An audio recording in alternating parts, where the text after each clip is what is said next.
할렐루야. 오늘은 6월 10일 신명기 17장, 시편 104편, 이사야 44장, 요한계시록 14장 말씀입니다. 신명기 17장은 모세의 계속된 교훈이에요. 모세는 이스라엘이 가나안에 들어가서 어떻게 살아야 하는지를 계속해서 가르칩니다. 가장 신경이 쓰이는 것은 역시 우상 숭배예요. 다른 신들을 섬기는 사람을 발견하면 반드시 죽이라고 합니다.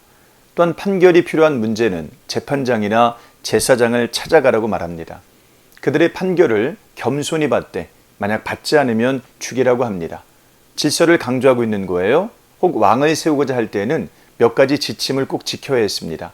하나님께서 택하신 자를 세워야 하고 그 왕은 병마와 아내 그리고 자신을 위한 재물을 많이 두지 말아야 됩니다. 무엇보다 교만하지 말아야 돼요. 복잡한 듯 보이지만 사실 모세가 말하는 것은 간단합니다. 하나님을 왕으로 삼고 모든 것을 질서 있게 행하라는 것이죠. 교만해서 제멋대로 행하지 말고 하나님을 사랑하고 그분의 계명을 따라 살면 됩니다. 이 교훈은 현대를 살아가는 그리스도인에게도 적용됩니다. 시편 104편은 우주를 통치하시고 자연을 다스리시는 하나님을 노래합니다. 시인은 빛과 하늘과 물과 구름과 바람과 불꽃과 땅과 산을 비유하여 하나님의 주권을 찬양합니다. 또한 들짐승과 새와 가축을 먹이시고 마시게 하시는 하나님의 섭리를 찬양하죠. 아침과 밤을 운영하시고 숲과 바다의 수많은 생물들을 돌보시는 하나님의 은총도 찬양합니다. 때를 따라 먹을 것을 주시는 하나님의 사랑을 찬양하며 온 세상이 하나님의 영광을 반영한다고 합니다. 그러므로 사람이 할 일은 한 가지입니다. 그 하나님을 찬양하는 것이죠. 그 하나님께 영광을 드리는 것입니다. 세상 속에 찬란히 빛나는 하나님의 영광을 발견한 사람은 평생토록 하나님을 찬양하게 됩니다. 이사야 44장은 하나님 외에 다른 신이 없음을 강조합니다. 하나님은 창조주세요. 사람을 모태에서부터 만드셨습니다. 또한 하나님은 공급자이십니다.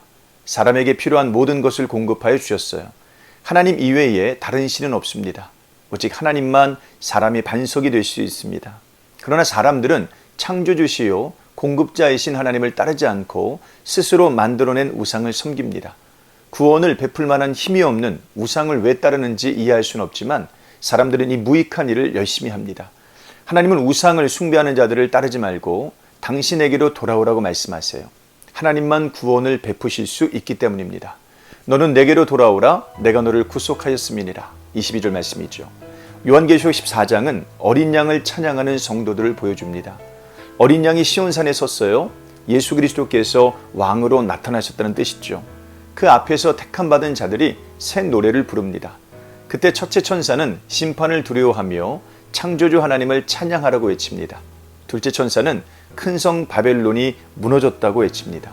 셋째 천사는 세상의 유혹과 위협을 주의하라고 외칩니다.